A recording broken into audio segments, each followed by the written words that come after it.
Bueno, pues si os parece comenzamos ya vamos a comenzar la sesión que en principio, bueno, todo este sistema, como sabéis, se va a grabar todas las sesiones porque nosotros lo que no podemos hacer es el streaming, no por cuestiones técnicas y económicas, pero sí tenemos, la Romero Esteo tiene un procedimiento con todas las actividades que realiza, que es que grabamos todo y lo subimos inmediatamente conforme se edita. Gerardo Ballesteros, que es nuestro cámara, fotógrafo, todo lo que él inmediatamente lo sube a las redes. Entonces, quienes están siguiendo o van a seguir esta actividad, todo lo del Congreso, se van a informar a partir de, creo que de mañana mismo ya está todo. Quiero decir con esto que quien tenga algún inconveniente en no salir, que no quiera salir en su imagen y todo eso, pues se lo comenta a Gerardo y Gerardo cuidará de que no salga ningún plano. Quien no quiera estar en esto de las redes. Quiero agradecer antes, bueno, soy Rafael Torán, para los que no me conocéis, que he venido de la Escuela de Arte Dramático, soy el presidente de la Romero Esteo y responsable de este follón. Entonces, en principio agradezco mucho a quienes habéis venido de muy lejos, ¿no? Cerstin, que viene de Alemania, Isabel, que viene de Francia, nuestras amigas gallegas, Inma e Irene, que vienen de Galicia, Jordi, Coca, que viene de Barcelona, Juanjo y Carlos, que vienen los dos de Granada, Eduardo Chivite, que viene de Córdoba, Almudena también, que viene de Córdoba. Y después se van incorporando otras personas para la sesión de la tarde. Como veis, bueno, pues el esfuerzo que hacéis todo es encomiable y os lo agradecemos mucho, que hayáis hecho vuestro paréntesis en vuestra agenda para venir a hablar aquí de estos temas que nos interesan. Os cuento brevemente, para los que os incorporáis, en qué consiste esto. El año pasado hicimos un seminario, aquí mismo, se hizo un seminario donde parte de todas estas personas fueron invitadas para hablar sobre la dramaturgia, digamos, la hemos titulado de una manera fuerte, la dramaturgia en la cuneta, que hace referencia a todas las autorías que han quedado a lo largo del tiempo, de nuestra historia más reciente, han quedado olvidados por distintas causas. Unas pueden ser causas políticas directamente, otras pueden ser por cuestiones estéticas, otras por cuestiones sociales, han ido desapareciendo, el mercado a lo mejor les ha dado una patada por otros motivos. Entonces, toda esa gente que han quedado en el olvido, pues no estaría nada mal hacer un esfuerzo para recuperarlas, ¿no? Siempre y cuando sus propuestas dramatúrgicas tengan el interés suficiente hoy día. Por recuperar, no, porque eso es hacer un listado, no se trata de eso, se trata de recuperar dramaturgias que hoy día pues tengan un discurso que pueda resultar interesante, ¿no? Hemos diseñado las dos sesiones con dos modelos distintos, uno cerrado y otro algo más abierto. Fijaros en el modelo que hemos elegido para esto, es como una especie de sesión de trabajo, nada convencional. Sin embargo, mañana, en la sesión de mañana que tendremos en el MUPAN, que ahora os explico dónde está eso, será más institucional, más convencional. Es decir, estará el escenario, la mesa, el atril, donde se dan los discursos. Y esta sesión de hoy, un espacio diáfano, los ponentes van a hablar desde sus mesas de trabajo y el ambiente, digamos, va a ser diferente. Todo esto son pruebas que estamos haciendo en definitiva para el Congreso, que es con lo que acaba este proyecto de investigación, que se realizará en noviembre de 2024, en las mismas fechas en las que estamos, 23, 24 y 25 de noviembre del 2024.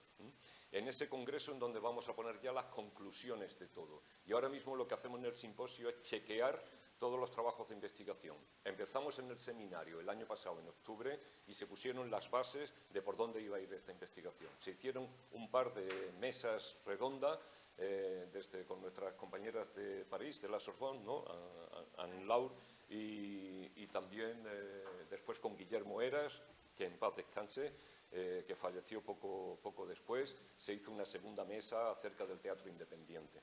Entonces han habido 3 líneas de trabajo para investigar. Una, la dramaturgia en la cuneta; otra, el realismo español expulsado, que hacemos referencia a aquellos dramaturgos que ya en plena democracia han sido apartados también del mercado y apartados un poco del día a día del teatro. Y por último, el teatro independiente y su cadáver. El teatro independiente, como sabéis, fue un movimiento que surge en España en los años 60 y 70, que son los que incorporan de alguna manera España a la modernidad del teatro. Y ese movimiento teatral, digamos que termina o desaparece, languidece y termina prácticamente muriendo cuando entra la democracia y empieza la democracia a construir todo su aparato de teatro institucional. Entonces esos grupos de teatro independiente, los cabecillas son absorbidos de alguna manera por las grandes instituciones teatrales, los grupos ya pierden su sentido, España se organiza de otra manera y aquello como que muere. Por eso le hemos llamado el teatro independiente y su cadáver, porque un cadáver es información, eso mantiene información. Y para ello pues hemos invitado a uno de los líderes de aquel movimiento, que mañana pues tendremos una videoconferencia con él porque está en Oviedo actuando y tendremos una videoconferencia con él. Al ser un simposio, los simposios se suelen hacer a puerta cerrada porque es un poco una puesta al día de cómo va el programa de investigación. Y hemos querido abrirlo por el interés que pueda suscitaros a vosotros, ¿no?, alumnado de la Escuela de Arte Dramático y también de la Escuela de Espectadores, porque suponemos que este tema os puede interesar. También tener en cuenta que estamos en instituciones públicas. Esto es la Diputación, que ha colaborado económicamente para que esto se pueda realizar. Mañana lo hacemos en un espacio del Ayuntamiento, que también ha colaborado, y por lo tanto, al tratarse de espacios públicos, pues todas las actividades deben ser abiertas, y por eso lo hacemos así también. Al ser comunicaciones, en el simposio son comunicaciones breves, 10, 15 minutos, 20 minutos, va a oscilar entre ese tiempo. Hay quien va a dar un discurso de 10 minutos y quien lo va a hacer de 20. Eso se hace por 2 motivos. Uno, porque puramente científico, la capacidad de atención ha disminuido muchísimo. Hace unos años estaba en 20 minutos y ahora está en 11. Entonces, no podemos concentrarnos en un tema más de 11 minutos. Por lo tanto, ¿para qué vamos a ir contra la ciencia? Entonces, así que os hemos pedido a todos los ponentes capacidad de síntesis. Yo sé que desde el mundo académico es muy difícil porque todas las cosas conllevan argumentos y esto hay que explicarlo y explicarlo y explicarlo porque pensáis que si no, no se va a entender. Hay que hacer ese esfuerzo, son comunicaciones. El año que viene en el Congreso, no. El año que viene en el Congreso, el esfuerzo lo haremos los oyentes y, por lo tanto, los ponentes tendrán un tiempo mucho más amplio para exponer toda su argumentación, puesto que será algo más definitivo, ¿no? 30 minutos son los tiempos que hemos programado para cada uno, pero 30 minutos no quiere decir 30 minutos de discurso, quiere decir que se van a ir 30 minutos con los preparativos, el discurso, el coloquio, las preguntas que pueden haber después y todo eso. Y así iremos manteniendo, respetando los tiempos. Por lo tanto, el objetivo de este simposio es chequear el plan de investigación, ver un poco cómo va y qué nombres de autorías emergen en este proceso de investigación con interés. Y ya os adelanto que han aparecido unos nombres realmente pues, interesantes, ¿no? Porque vamos a hablar no solamente del teatro gallego, sino también de una autora de interés que Inma López pues, nos hablará de ella en su turno.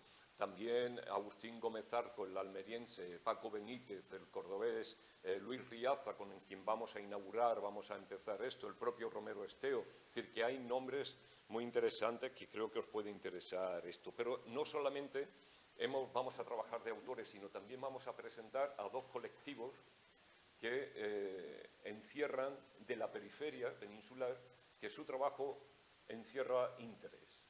Por un lado, es la confluencia de Almería, que vais a tener la oportunidad, vamos a tener toda la oportunidad de ver en esta misma sala un trabajo esta tarde a las 5 de media hora de duración, que van a hacer un trabajo de danza y texto.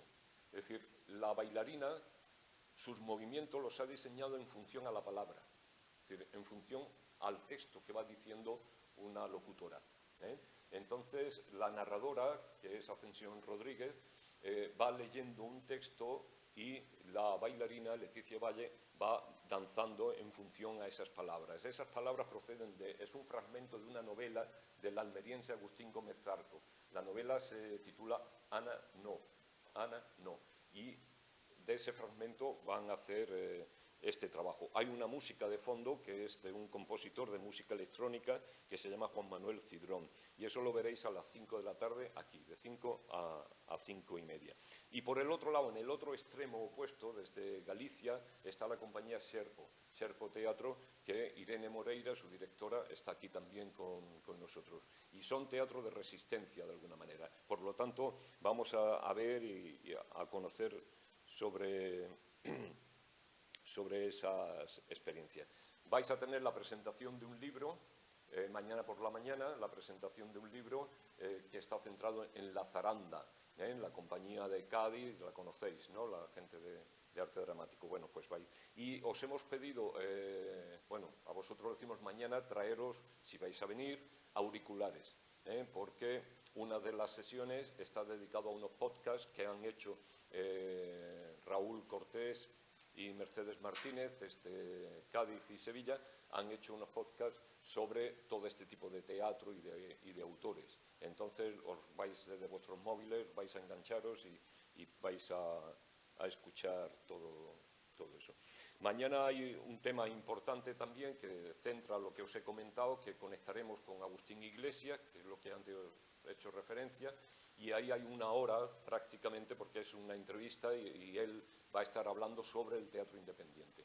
Este es uno de las pocas personas ya que quedan, digamos, activas, que han sido, digamos, coherentes con su discurso, que cuando se produce la desaparición de todo ese teatro independiente, él, que vivía en Madrid y tenía su trabajo en Madrid, con su compañía y todo eso, se aparta, se va a Extremadura, a un pueblecito muy pequeño, Los Santos de Maimona, y ahí emprende un trabajo siguiendo esos principios del teatro independiente, ¿no? Por lo tanto, hoy, ya 40 años después, o 30 y tantos años después de todo eso, sigue activo y sigue con unos principios de compromiso social francamente interesante. Y ahora vamos bueno, os digo los horarios, ya lo sabéis, porque ya tenéis ahí el programa. Hoy lo hacemos en este espacio y mañana lo haremos en el MUPAN. El MUPAN es el museo municipal que está al final del parque, en la Malagueta, al final del parque. Pasáis el ayuntamiento, seguís caminando y os encontráis un edificio de cristal al lado de lo que era el antiguo barrio de La Coracha, que nada más han dejado una casa. Pues pegada a esa casa, que es un bar que se llama Odisea, se llama Odisea porque es la odisea que han tenido que hacer los propietarios para que no fuese derribado ese restaurante, esa casa. Y por eso se llama así. Y al lado está el MUPAN. Pues en el primer piso, en el salón de actos, será la sesión de mañana. Si alguien tiene algún problema, pues que me comente y ya le explico cómo va. Todos vosotros que si queréis los certificados han tomado vuestros nombres para después cursar esos certificados. Y vamos a pasar ya a la primera comunicación que la va a impartir Pedro Ruiz, que está en Nápoles. Ahora él nos contará, Pedro, cuando tú nos cuentas, él es profesor catedrático de la Universidad de Córdoba, es un especialista en teatro y digamos, es el mayor especialista que tenemos en Luis Riaza, uno de los dramaturgos a estudiar. Él, además, ha conseguido publicar libros sobre él, textos suyos, y es el mayor conocedor que tenemos en Riaza. Entonces, forma parte de este equipo de investigación y le hemos pedido que que participe en esta sesión, en su primera ponencia, sea la ponencia inaugural al respecto. Está en Nápoles haciendo sus trabajos de investigación, que él nos puede contar ahora, si te parece, Pedro, para arrancar ya la sesión, y entras cuando tú quieres. Bueno, pues, ¿se oye bien? Sí, perfecto todo. De acuerdo, pues, en primer lugar quería empezar felicitando a Rafael Torrán por haber llevado a tan buen puerto esta nueva etapa del proyecto de investigación. Por supuesto, agradecer su asistencia y agradecer que, bueno, mi participación en esta circunstancia, porque bien derivadas de los avatares de la vida académica. Como nos ha pedido Rafa brevedad, pues no me quiero entretener mucho y partir de tomar el guante de ese reto de reflexionar sobre lo que se quedó en la cuneta. Superarlo, salvo que consideremos que ya está superado o que está justamente olvidado. Como creo que no es el caso, en esa tarea de recuperación creo que es importante hacer una reflexión para identificar algunos de los factores que determinaron esa situación. ¿Qué es lo que llevó a estos autores, algo que esto ha planteado Rafa en la presentación, a quedarse fuera de la corriente dominante? Esto obviamente merecería una investigación profunda y llegar a un nivel de abstracción o generalización en el que no voy a entrar, sino que lo que voy a hacer aquí es como en el teatro proponer sobre un escenario un hecho concreto, recuperar una escena determinada de un principio de los años 80 que nos pudiera servir de hipótesis interpretativa. Bien, nos situamos a finales en una tarde-noche de sábado, Televisión Española retransmite en directo el concierto de Miguel Ríos, que en su primera canción, tras el emblemático himno de entrada, anunciaba "Este es el tiempo del cambio". Curiosamente, unos días después, el PSOE impone su mayoría absoluta en el Congreso con el eslogan de "el cambio que le llevó a arrasar en esas elecciones". El PSOE no controlaba en ese momento Televisión Española, que era dirigida por un miembro elegido por la UCD, pero sin embargo aquella televisión, la única y la oficial, colocaba, como decía, en prime time de un sábado tarde este concierto, lo cual denotaba, si no una complicidad, al menos una cierta sintonía por parte de los dos polos políticos mayoritarios en aquel momento, que hacía prever la construcción de un espacio pactado de salida de la transición. Una determinada opción que eliminaba las otras posibilidades y que era la que se iba a imponer. Volviendo al concierto de Miguel Ríos, su saludo, aquel emblemático "buenas noches, bienvenido, hijo del rock and roll", denotaba un auténtico cambio generacional. Los padres del rock and roll, entre los que se podía encontrar el antiguo Mike Ríos, eran sustituidos por los hijos en una ceremonia en la que, como el teatro de Luis Riaza, toda sustitución está en función de un ejercicio de permanencia. El propio formato del concierto de Ríos, con su intento declarado de homologación europea, de sentido de gran espectáculo, liquidaba lo que hasta ese momento se estaba planteando a partir de las propuestas del 77 y de la revuelta punk, del contacto directo, la inmediatez, el formato pequeño y la intensidad de la comunicación entre quien se subía al escenario y quien estaba en público. Los pantalones a rayas de Miguel Ríos eran, en ese momento, una verdadera inauguración, menos reconocida que la del concierto de homenaje a Carito, era, decía, una llave de inauguración de lo que va a ser la movida. Bien, esta imagen, que obviamente forma parte de mis propios recuerdos personales, de mi experiencia de aquellos años, creo que en síntesis coge lo que era el resultado de un proceso de institucionalización que, si se estaba operando en el rock, era un verdadero icono profético de lo que ocurriría en campos más institucionalizados como los de la literatura o los del teatro. Recordemos que en la primera, en el campo de la poesía, son los años 70, los que, o más que los 70, el propio año 82, en el que se produce la sustitución de la estética dominante en los 70, la de los novísimos, por la que inaugura un artículo en El País, seguimos hablando de cauces institucionales, un artículo en El País de Luis García Montero que inauguraba la otra sentimentalidad, esa corriente de la poesía de vuelta a la normalización del lenguaje llano, de la escritura de lo cotidiano, de la palabra sencilla, que va a sustituir a toda la experimentación culturalista de la poesía de los novísimos. En el caso de la novela, va a ocurrir, por los mismos años, algo muy parecido cuando el paradigma Muñoz Molina sustituye a la novela experimental de los Goytisolo, los Miguel Espinosa y compañía. Se está produciendo todo un proceso de lo que el propio Luis García Montero llamará más adelante de normalización y que tiene mucho que ver con los intentos de homologar la democracia española a los modelos europeos, que culminará con la entrada en la OTAN y en la Unión Europea. ¿Qué ocurre en el campo del teatro? Pues volviendo a ese año de 1982, lo que ocurre ahí casi roza la obscenidad.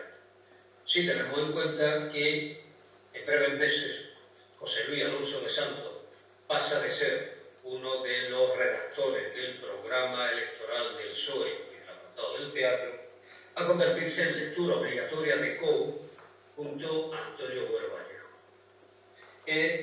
Como si se completara con ello un proceso de restauración de un realismo que conectaba con el de la posguerra española. Toda coronación, lo sabemos, requiere o de la muerte del padre o del final de la República. La estanquera de Vallecas cerró la puerta a las ceremonias, a la grotescomaquia o al teatro furioso, por citar algunas de las fórmulas características de los tres, creo que, mayores representantes del teatro de vanguardia de aquellos momentos: Riaza, Romero Esteo y Francisco Liera. Después de lo post-dramático, o antes de que llegara a instalarse completamente en España, se volvía a un realismo y a un drama bastante agudo. Como en la política, estos movimientos dejaban clausurado el legado del 68 y el temor a la ruptura. Los restos de la operación quedaban en la cuneta y en los escenarios oficiales y comerciales el teatro empieza a languidecer. El teatro independiente quedaba para el museo olvidado como un sueño juvenil y 68. Bien, esta referencia al 68, que es una referencia emblemática, es la que sitúo en mi propuesta de recuperación y de hacer en concreto, aquí centrando en concreto en torno a la figura de Luis Riaza. Hay que tener en cuenta que estoy jugando continuamente con esas fechas, 68, 82, de que antes de que este horizonte que acabo de pintar se impusiera a partir de 1988, Riaza, como parte del teatro de compromiso y ruptura, estaba llamando a las puertas del cielo, y lo estaba haciendo a través de tres de los cauces académicos, oficiales, editoriales más importantes del momento.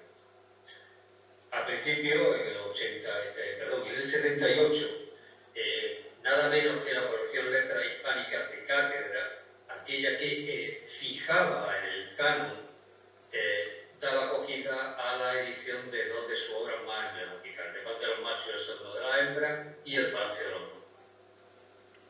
Un año después, el Centro Dramático Nacional lo elige como uno de los primeros autores vivos que se va a representar por él, que se lo encomienda nada menos que a Miguel Nández.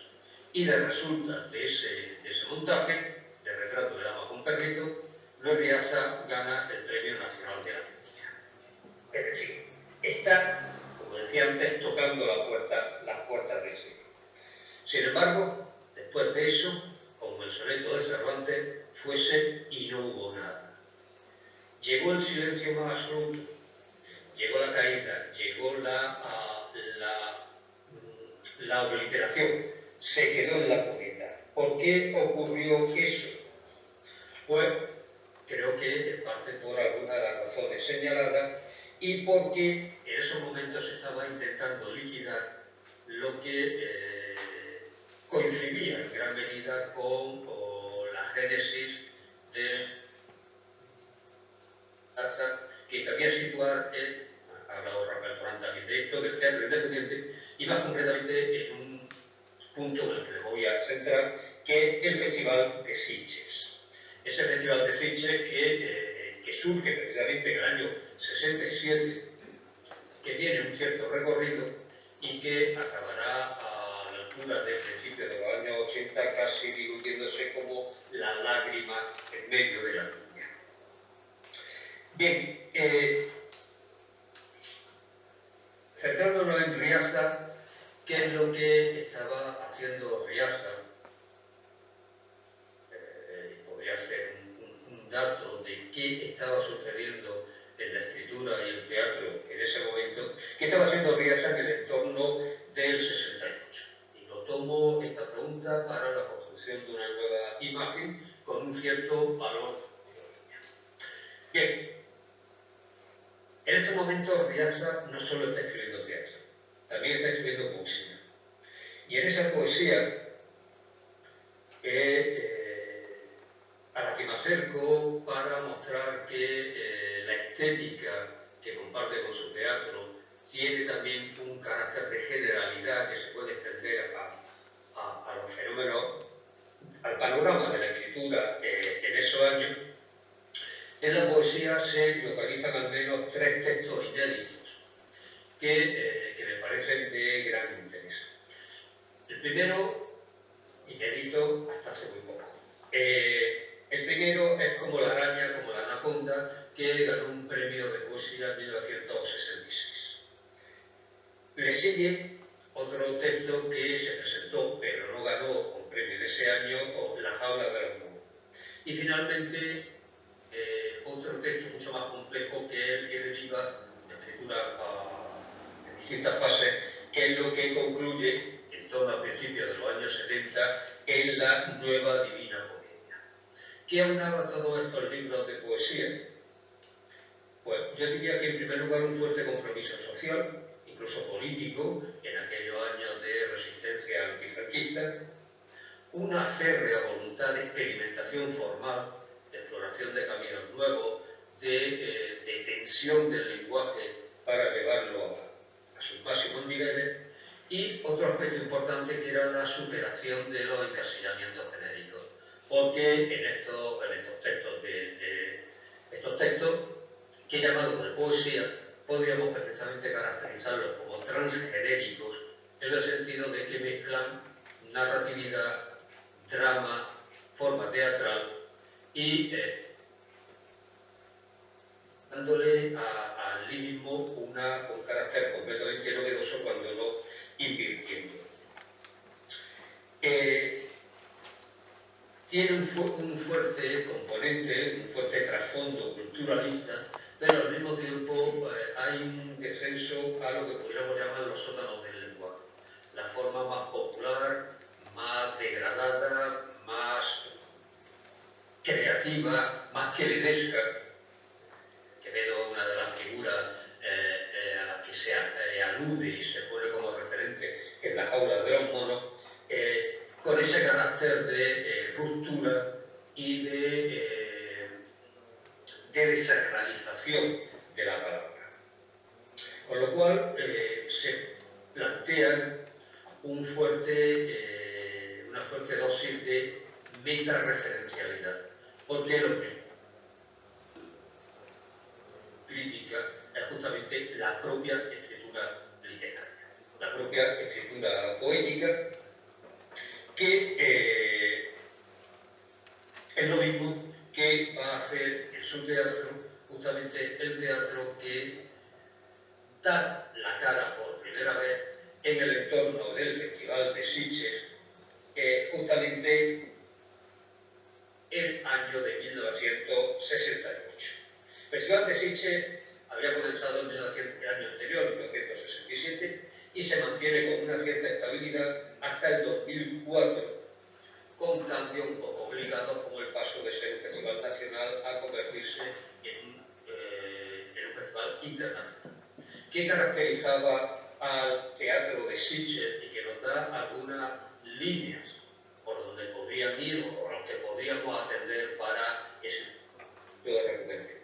En primer lugar, y vuelvo a insistir en ello, lo fundamental de que se trata de un festival de teatro independiente fuera del circuito comercial, tan fuera como que las representaciones eran aprobadas por la censura, eran permitidas por la censura para una única representación. Era lo que se llamaba teatro de cámara. En segundo lugar, porque se abría, sobre todo en estos primeros años, a los nuevos autores. No se trataba de programar a los autores consagrados, a los autores que triunfaban en los escenarios comerciales de Madrid, sino explorar las nuevas escrituras. Algo que se mantuvo hasta los últimos años de vigencia del festival, porque, por citar nombres más conocidos, más cercanos, que todavía están en los escenarios, es allí donde se presentan por primera vez compañías, grupos tan representativos de lo que fueron la evolución del teatro independiente, como la cubana, el grupo El Triciclo o la Fura del Vamos, que prácticamente se bautizaron en el Festival de Sitges. Otro rasgo que tenía el Festival de Sitges era el de las limitaciones de los aspectos materiales de la producción. Los presupuestos eran escasos, el plazo para los montajes también era bastante reducido, desde que se elegían los textos y las compañías y se adjudicaba el montaje, y por el propio carácter de un festival que estaba destinado a tener una única representación. No se podía invertir demasiado porque no había garantías, de hecho casi ninguna lo consiguió, de que pudieran traspasar montajes hechos, pudieran traspasar la frontera de este festival y moverse por otros circuitos. Por tanto, había que trabajar con unos medios de producción escasos, lo cual obligaba a profundizar en la esencia del teatro y a explotar todas las posibilidades expresivas que podían hacerse con un teatro, con unos medios bastante reducidos, que hacen la línea de lo que luego se teorizaría como el teatro pobre. Y finalmente, y esto no es desdeñable, incluso en la perspectiva de la dictadura franquista, que fue un teatro que impulsó la Delegación Provincial de Información y Turismo, el ministerio que en aquellos momentos dirigía Fraguer Ibarne, y el Ayuntamiento de Sitges. Es decir, que todo este fermento que casi podíamos identificar, por lo que entonces hablaba de lo contracultural, estaba impulsado y en cierta forma sostenido por la iniciativa oficial. Lo cual también nos tendría que hacer reflexionar sobre cuáles son las relaciones, cuáles deberían ser o cómo deberían formularse las relaciones entre poder político y teatro. Bien, en ese marco en el que Luis Riaza presenta una serie de obras, en el 68 Los Muñecos, que tratan de la Revolución Francesa, o que toman como leitmotiv la Revolución Francesa. En 1970, Las Jaulas, en el que se reescribe el ciclo de la trilogía de Edipo. En el 72 participa con una obra colectiva, un montaje promovido por César Olivas del Teatro Universitario de Murcia, que es El Fernando, sobre la dictadura de Fernando VII, toda una alegoría de la situación franquista. En el 73, con la representación de Juan Tenorio por el cargo de las meretrices ambulantes, que es una pieza no solo de un fuerte carácter de reflexión sobre el poder, sino también de un marcado carácter metateatral. Y por último, en el 74, presenta allí el de Panteón Macho y el Sonido de la Oeste. Es decir, que hay una gran vinculación entre este festival y el origen y la consolidación de una dramaturgia que podría representar todo eso, todas esas características, el teatro de compromiso, de experimentación, de renovación, de reflexión metateatral y de exploración de unos caminos que quedaron en la comunidad. Eso es lo que se trataría de recuperar y trato en un par de minutos de sintetizar la propuesta.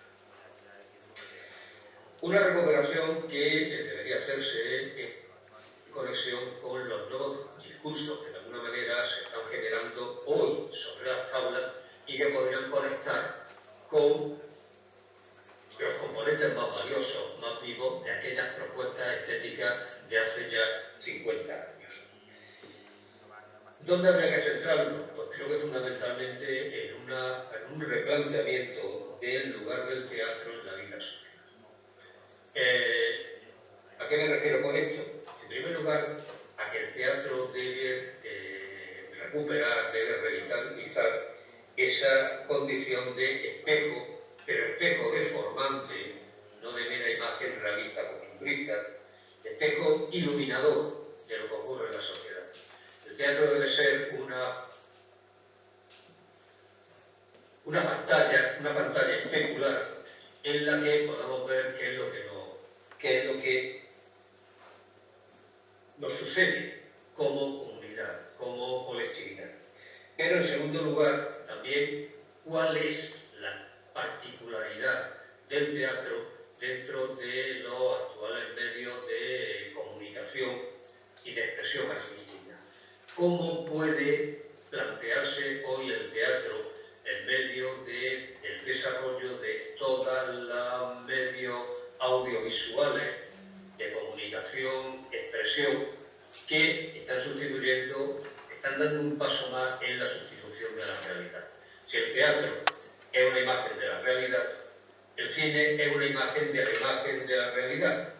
Y si todo esto lo llevamos ya a los actuales medios de las redes sociales y del espacio virtual, por no hablar de la inteligencia artificial, todo esto se convierte en un maremoto.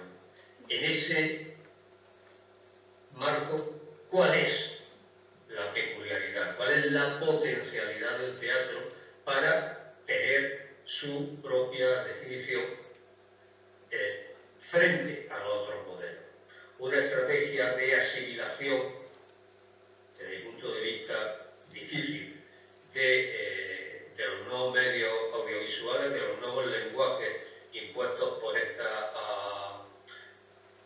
estos sistemas o por los medios de producción del cine, ahora de las series, o la recuperación de los elementos más distintivos y que tienen que ver con la presencia física del actor en escena. En definitiva, esto sería el marco que voy a llamar programático.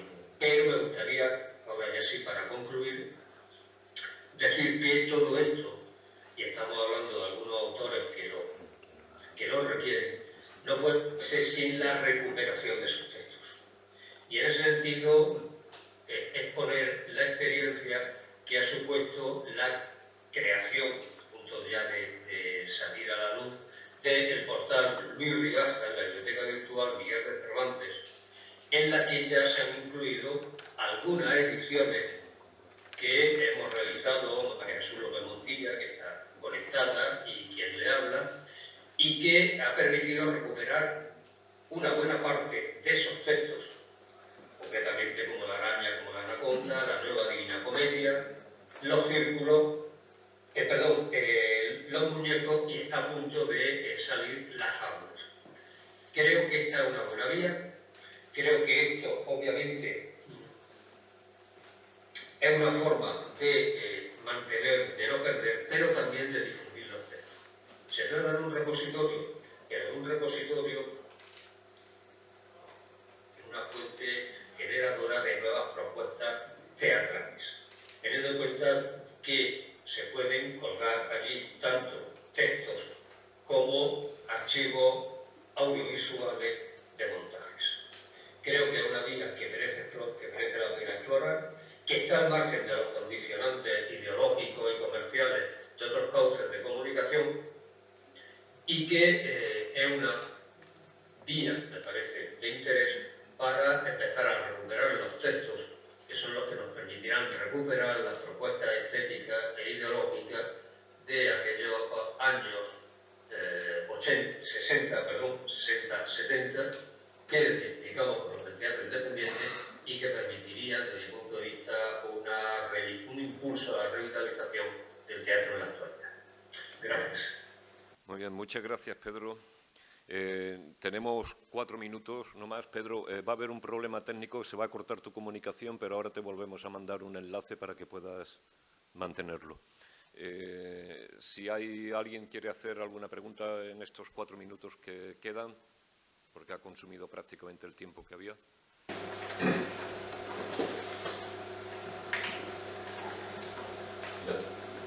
No sé si podría hablar un momento de qué tipo de relación personal había entre Ricard Salvat, el director del Festival de Sitges, y Riaza. Pedro, ¿has podido oír esto? Sí, bueno, no tengo demasiadas noticias sobre cuál fue esa relación. Si no recuerdo mal, en los años en los que Luis Riaza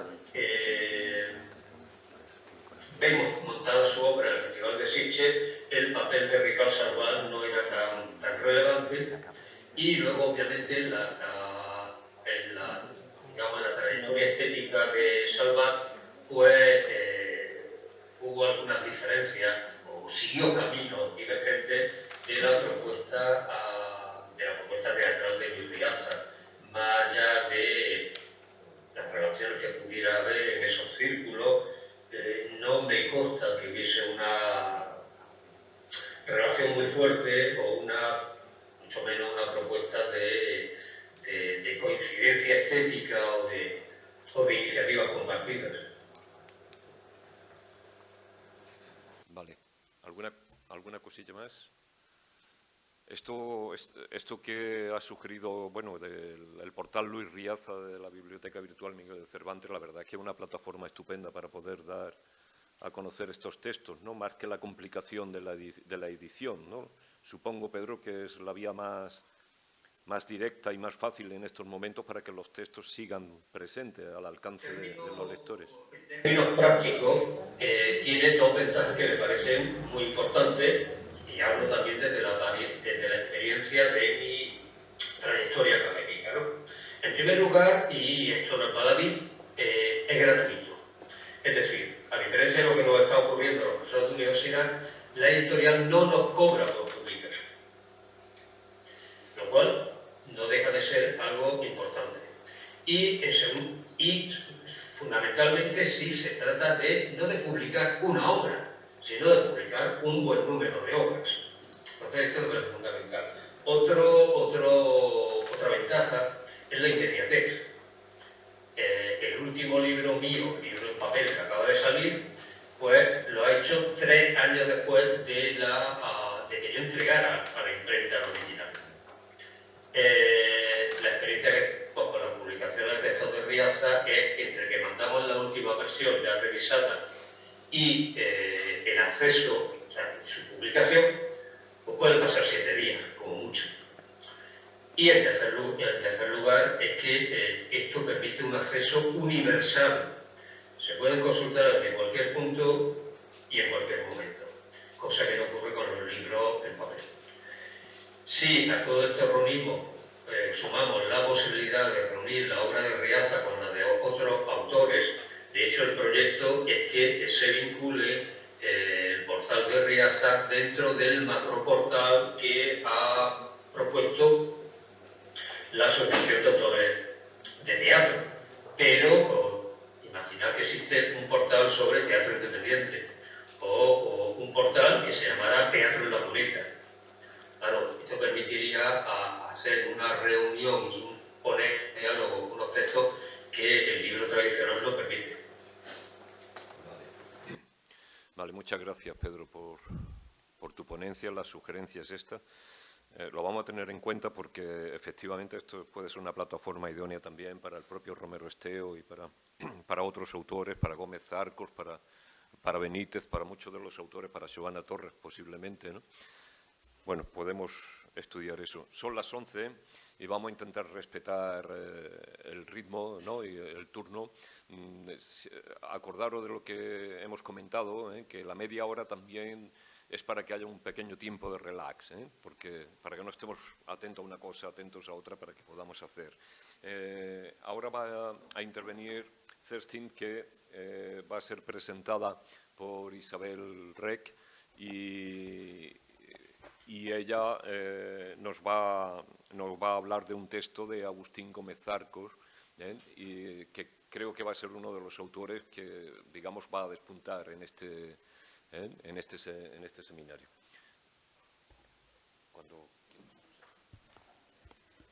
Bueno, pues les voy a presentar a Kerstin Bauer-Funk, no lo pronuncio muy bien, es un nombre alemán.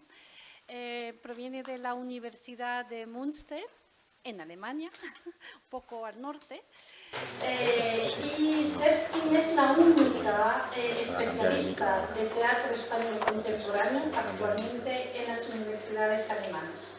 Empezó trabajando con Fleur, con Wilfried Fleur, que es todo un mito del hispanismo alemán y que trabajó mucho sobre teatro contemporáneo. Ha escrito numerosos, incontables artículos, más de 100, muchos libros y libros en particular que organizó sobre teatro español con universidades como la UNED, con la Universidad de Toulouse, con Cecil también y conmigo también.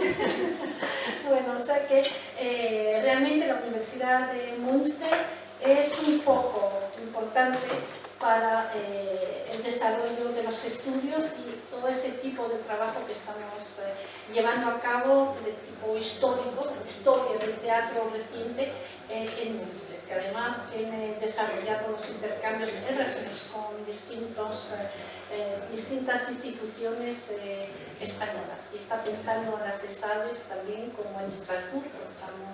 Ya tenemos 2 o 3 intercambios con las ESADES. No sé, Sí, muchísimas gracias.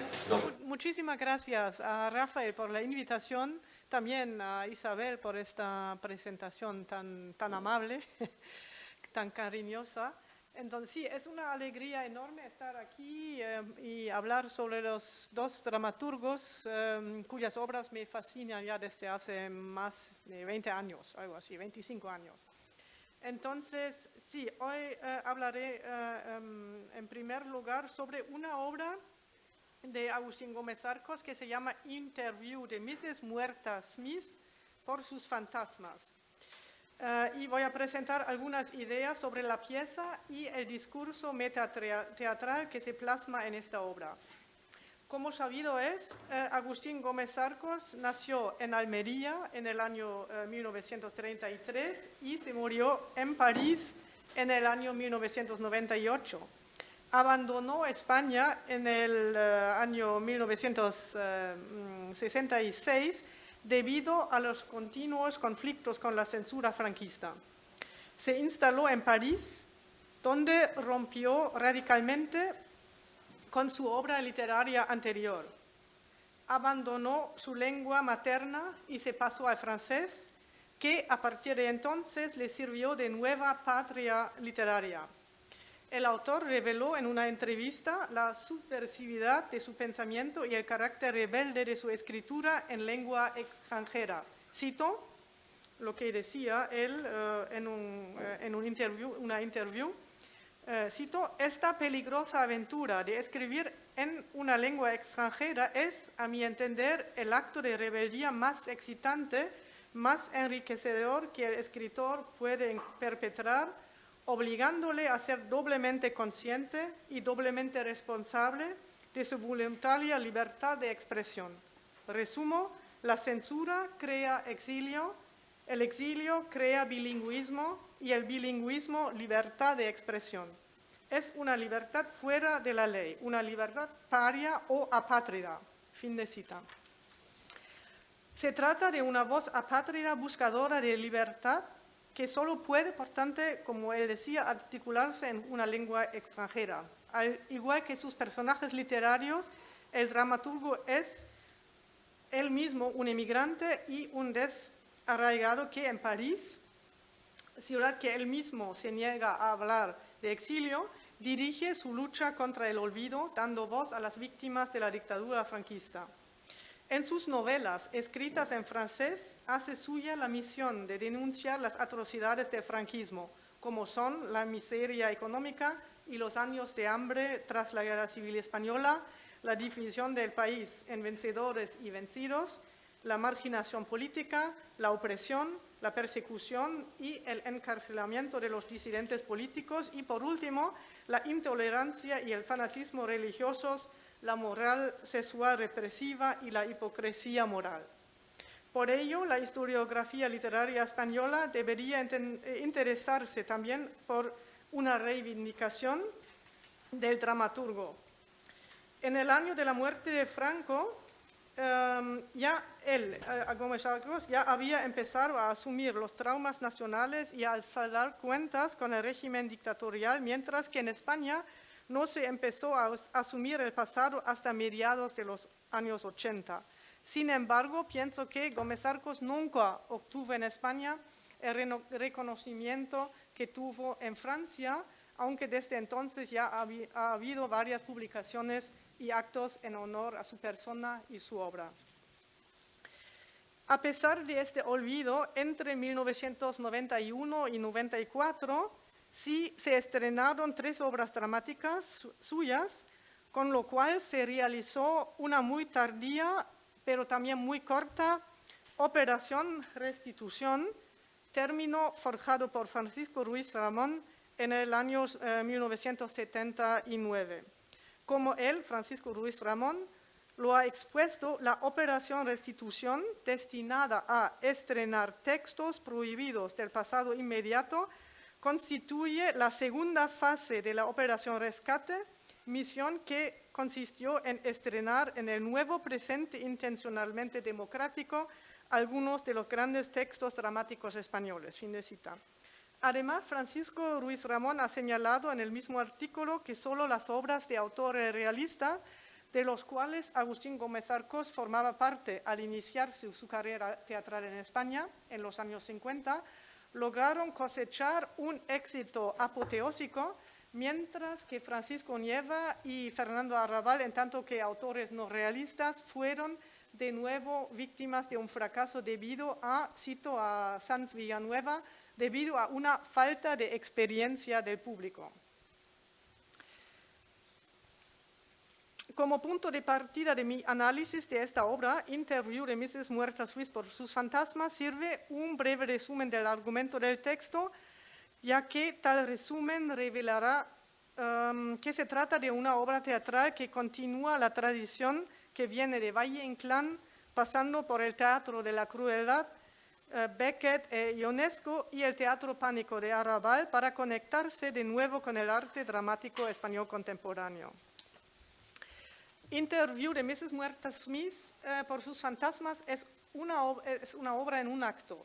El lugar de la acción es la nave espacial de Mrs. Muerta Smith, que recorre las galaxias en busca de Dios. Los personajes son Mrs. Muerta Smith, fallecida en un accidente, su perro Bobby y su chulo doble Nick blanco y negro, un mismo personaje desdoblado en un blanco y un negro que vive congelado en un bloque de hielo. Al comenzar la pieza, Muerta Smith se encuentra en una mesa de operaciones donde su perro, que actúa de cirujano plástico, le saca las vísceras ya comidas por los gusanos. Después de haber vaciado el cadáver, sustituye los órganos, las tetas y la piel por órganos artificiales de puro oro. Durante esta operación, Doble Nick se descongela y viola al perro. La primera parte de la pieza se cierra con la creación por el perro Pigmalión de una nueva Mrs. Smith, una muñeca hecha de oro que narra directamente al público la historia de su vida. En la segunda parte, Muerta Smith pone en escena una ceremonia religiosa durante la cual se autocomulga en un acto de herejía para prepararse para 3 entrevistas. La primera con un periodista que quiere informaciones sobre su misión secreta de este ominoso viaje intergaláctico. La segunda es una conversión con Dios, quien explica la creación del universo y de los planetas como resultado de una diarrea divina. Lo que tal vez es un guiño a las dos obras de Fernando Arrabal, Le ciel et la merde 1 et 2, su compreata en el exilio parisino. La tercera entrevista es una con el demonio que aparece después de una misa satánica. El periodista, Dios y Satanás son representados por el mismo perro Bobby en distintos disfraces. Durante la entrevista con Dios, Doble-Nick se descongela por segunda vez para violar a Dios y en un intento de violar al diablo, Doble-Nick Blanco muere castrado por, cito, el ángel negro que escupe fuego, que está a las órdenes de Satán. En las entrevistas con Dios y con Satán se revela la misión secreta de Muerta Smith como, cito, embajadora plenipotenciaria de los Estados Unidos, ha emprendido un viaje intergaláctico para comprar el cielo, compra que resulta imposible porque Dios ya lo ha vendido a los rusos. El intento de comprar el infierno fracasa por la misma razón. A consecuencia de sus fracasos, Muerta Smith regresa a la Tierra donde aterriza en una lluvia apocalíptica de miembros humanos, sangre, vísceras y la cabeza cortada de su hijo. Ante tal espectáculo horroroso, el perro Bobby se suicida, pegándose un tiro en la cabeza. Despojada de toda razón de ser y completamente sola, Muerta Smith, la muñeca desarticulada, cae en medio del montón sangriento, lamentándose de su incapacidad para llorar. Con Pigmalión muerto, este perro, ella tampoco puede vivir. El resumen de esta acción sumamente atroz y violenta, pero también lúdica, que transmite, cito ahora a un investigador que se llama Centeno, cito una obra que transmite una inquietante poética de la destrucción, del poder y de la opresión. Fin de cita, ya revela, este resumen ya revela la gran distancia estética para con la generación realista. En la crítica teatral y los pocos estudios dedicados a Gómez Arcos, la obra se interpretó como crítica grotesca del imperialismo inhumano de los Estados Unidos y como sátira del catolicismo. Ahora bien, aunque tales interpretaciones ciertamente son posibles lecturas de la obra, me parecen más interesantes los procedimientos estéticos que hacen de esta pieza una obra metateatral y completamente lúdica. La estrecha red constituida por las referencias intertextuales y estéticas ponen al descubierto de inmediato las muchas deudas de Gómez Arcos con Valle-Inclán, Brecht y el teatro del absurdo, al que alude obviamente al llamar a su personaje principal Mrs. Smith, nombre que viene de uno de los personajes de la Cantatrice Chauve. Otra referencia es la que se hace al teatro de ruptura, encabezado, por ejemplo, por Francisco Nieva, y es Isabel quien va a hablar sobre Nieva.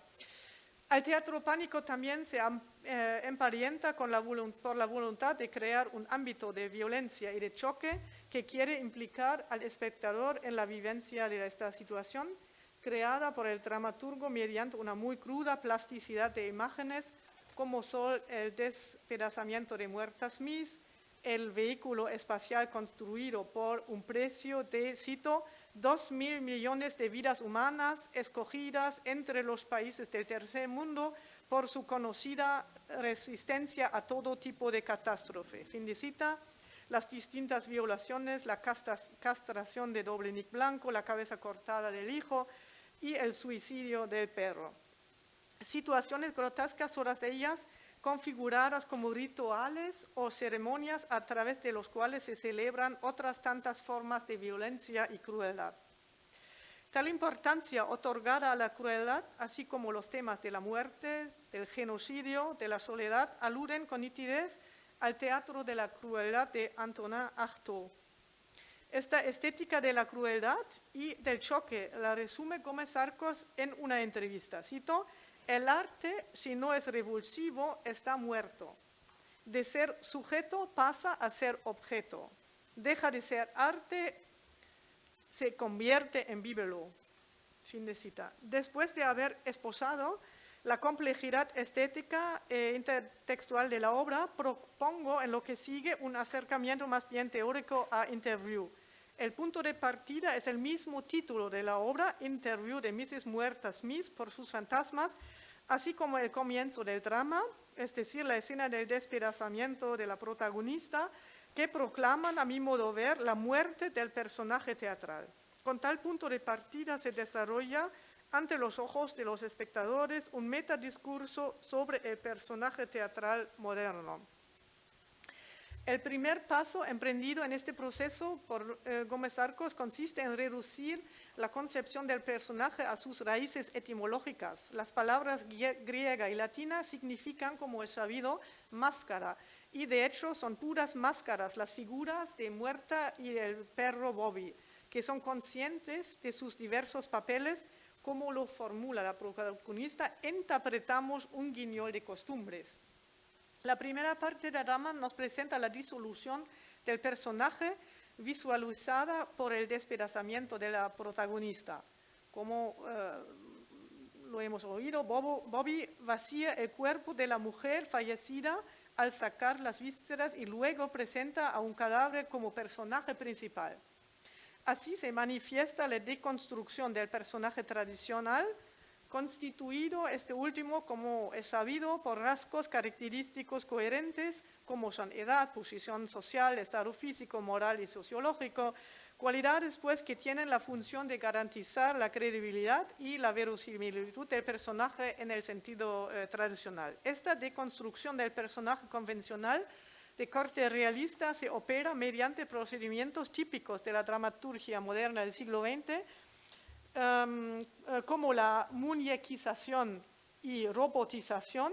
Ejemplos son Muerta como autómata y robot humano, o Doblenik como también autómata y máquina violadora. Luego la cosificación. El ejemplo es el cadáver de Muerta, los actos de violación del perro, que desempeña el papel victimista.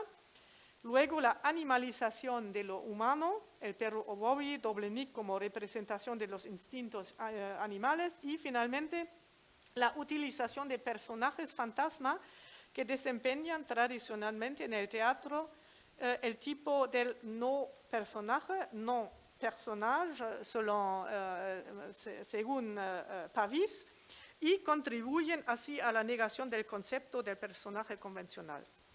El efecto intencionado de estos procedimientos de la deconstrucción, que tienen como meta fundamental la deshumanización del personaje, consiste en una toma de conciencia del carácter metateatral de la obra, aunque ésta tenga también implicaciones sociales y morales, ya que alude a la deformación de valores humanos, aspecto al que me refiero más adelante. El carácter metateatral se manifiesta asimismo a través de la función de Bobby como narrador que presenta los hechos y que recuerda a Muerta su rol de cadáver. La presencia del narrador, que indica la índole autorreflexiva de la obra, guarda una evidente deuda con los conceptos de Brecht, destinados a provocar una toma de conciencia de la ficción literaria por parte del público. A la destrucción del personaje tradicional equivale pues la destrucción de la ficcionalización o ilusión mimética de la acción dramática. Esta se opera mediante un juego entre la tradicional ficcionalización de la acción, es decir, la historia con comienzo y desenlace, que es aquí la misión fracasada de comprar el cielo y el infierno, y la denuncia de esta tradición por los comentarios anti-ilusionistas del perro Bobby al principio de la pieza y por el aparte muy largo de Muerta al público, que es otra muestra del distanciamiento brechtiano en este drama. Además de los cambios del vestuario que visualizan el juego con distintos papeles, Muerta incluso sale de su papel, destruyendo de tal manera otra vez la ilusión teatral. La segunda etapa en la destrucción del personaje tradicional consiste en la construcción del nuevo personaje que se bifurca en dos procesos. El primero es la construcción del personaje por fragmentos. La utilización de máscaras y roles por Muerta y Bobby crea personajes fragmentarios que finalmente desmantelan la unidad del personaje, valor exigido por la estética realista. Así, el nuevo personaje dramático aparece como una personalidad disociada en varias facetas. Muerta Smith es madre, patrona, prostituta, cito, santa, puta, constante y americana, como dice el texto, además agente secreto de la CIA y embajadora del hombre. Este ser remendado de identidades heterogéneas se visualiza a través de la creación del personaje con materiales artificiales que hace el perro Bobby. El perro Bobby es otro personaje sometido a la fragmentación. No solo se trata de un perro humano que reúne rasgos humanos y animales, sino que también desempeña el papel de presentador o narrador de la acción dramática, en la cual juega al mismo tiempo varios papeles. Cirujano de Muerta, perro criado que sirve a su señora, animal humanizado, vejado por las violaciones, perro periodista, perro Dios y finalmente perro Satán. El tercer ejemplo de este desdoblamiento del personaje dramático en facetas contradictorias es el robotizado doble Nick, blanco y negro, este clon humano reducido a instintos animales, dotado de una sola función dramática que consiste en degradar a los demás personajes.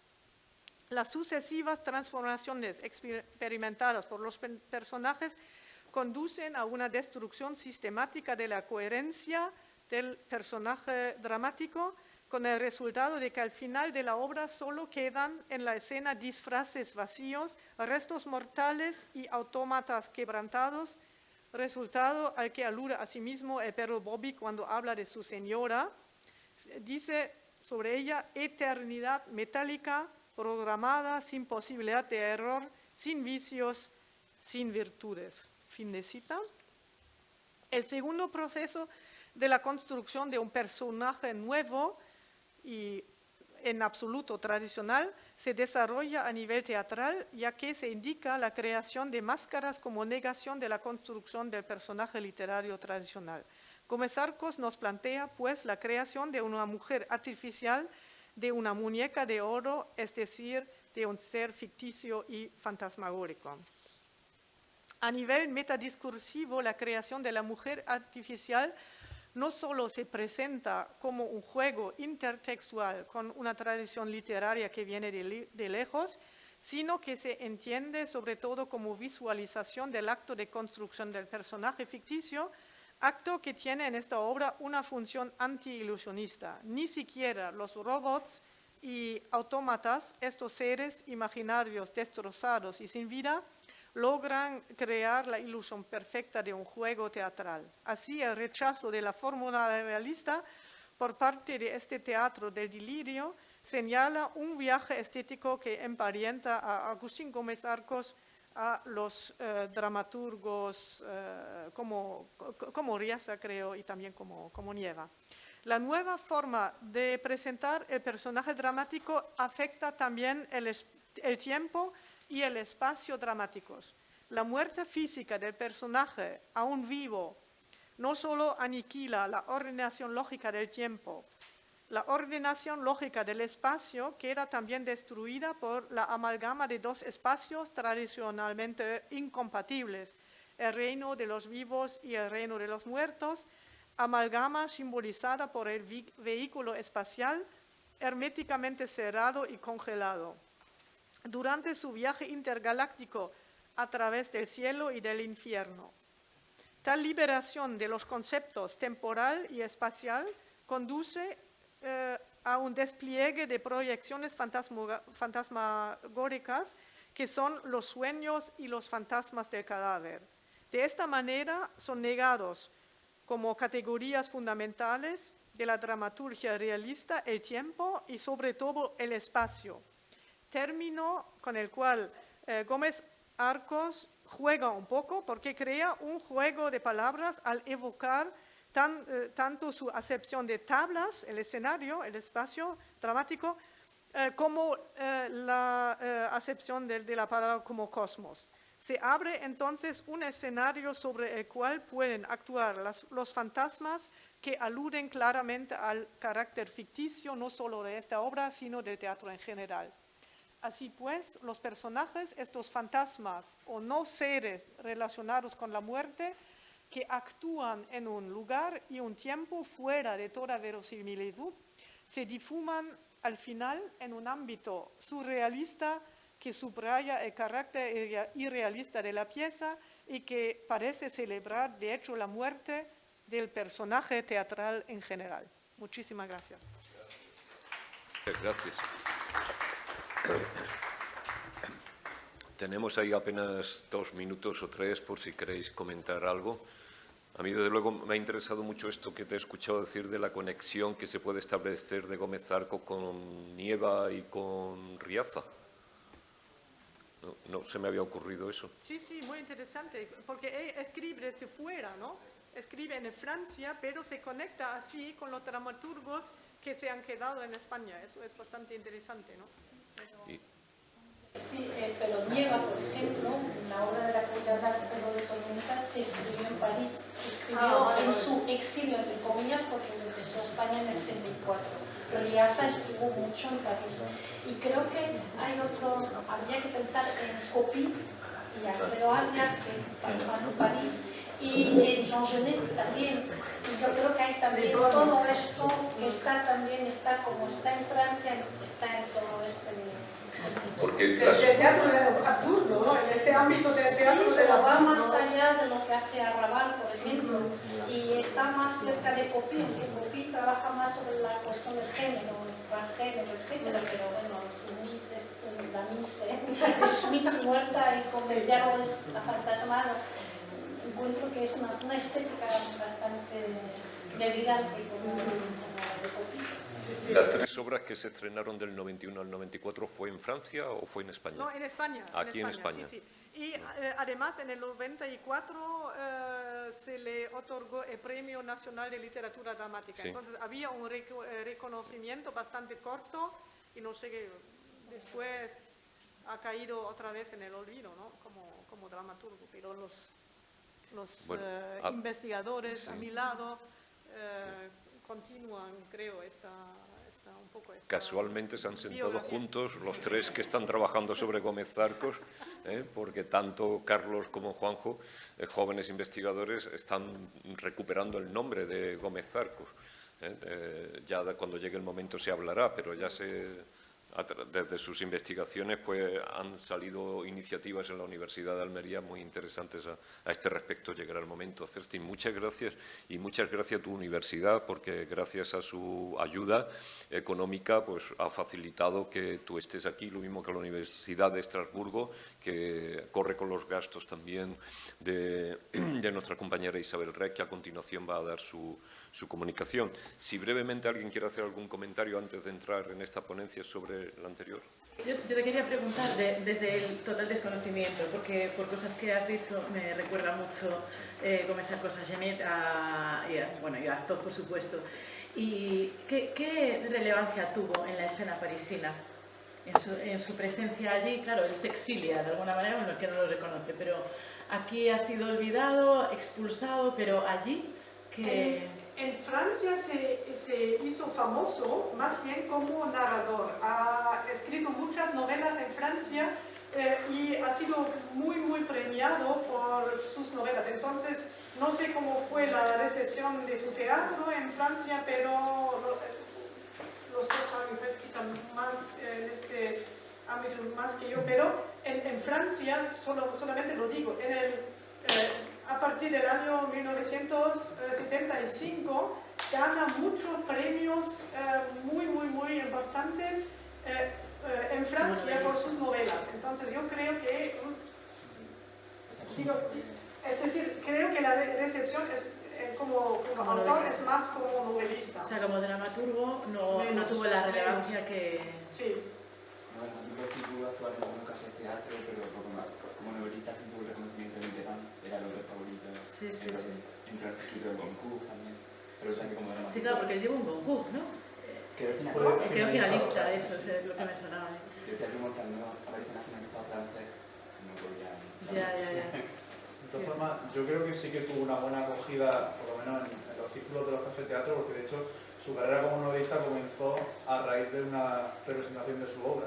Es que el editor de la... ¿Cómo se llamaba la editorial? Stock, el editor de Stock estaba entre el público y él estaba trabajando como camarero en ese café de teatro. Entonces le pregunta quién ha escrito esta obra, y dice, soy yo. Entonces a raíz de ahí comienza su carrera como novelista, ya que le propone escribir novelas en francés, que es como cuando se lance comienza su... Por ejemplo, actuar en el gobierno y un circuito más independiente. O sea, que él lo intentó. O sea, él sí que hizo los intentos de entrar en el circuito teatral francés, pero sin éxito. Vale. Bueno, por eso hemos aprovechado para traer esta tarde un fragmento de una de las novelas, ¿no? Más porque la parte teatral, Carlos Vicente, ya cuando hizo su tesis el año pasado, ¿no? Ya pudimos ver en Almería pues, una lectura dramatizada que hizo de un fragmento de una de sus piezas. Y hemos preferido dejar todas estas lecturas porque todo este tipo de trabajo más práctico, de escenario y todo eso, es lo que va a nutrir el Congreso. Entonces, en el Congreso ya sí haremos lectura escenificada, dramatizadas. La Escuela de Arte Dramático, en principio, está medio comprometida para que puedan trabajar en estos talleres y hacer estas puestas en escenas. Y desde distintos autores, en este caso Gómez Arcos, pero también de Galicia, se está trabajando también en otros autores y así, ¿no? Acaba de incorporarse Chelo Ansino, que también va a hablar de Paco Benítez, este autor cordobés, del cual esperemos en noviembre del año que viene poder ver alguna pieza suya, ¿no? Y así va a ser un poco pues, con todos los demás, ¿no? Entramos, después de Isabel vamos a hacer un descanso. Si se produjera alguna falta, algún problema de escuadre de tiempo, ¿no? Algún ponente que por cualquier cosa no pueda venir o algo, aprovecharemos su media hora para establecer el diálogo que se nos queda pendiente, porque hay muchas preguntas que quisiéramos hacer, entonces ese tiempo lo aprovecharemos para ponernos al día.